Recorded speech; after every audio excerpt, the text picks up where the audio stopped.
నేను పుదీనా పచ్చడి వేరేలాగా చేస్తాను. ఈవెన్ పుదీనా పచ్చడి పెద్దగా ఇష్టం లేని వాళ్ళు కూడా బాగా తింటారు ఇది. మీరు చూడండి, నచ్చితే ఫాలో అవ్వండి.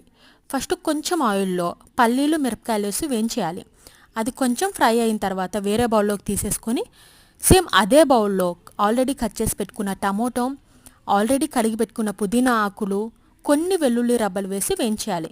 వన్స్ అది కొంచెం మెత్తగా అయిన తర్వాత కొంచెం చింతపండు వేసి లైట్గా కొంచెం మగ్గనివ్వాలి.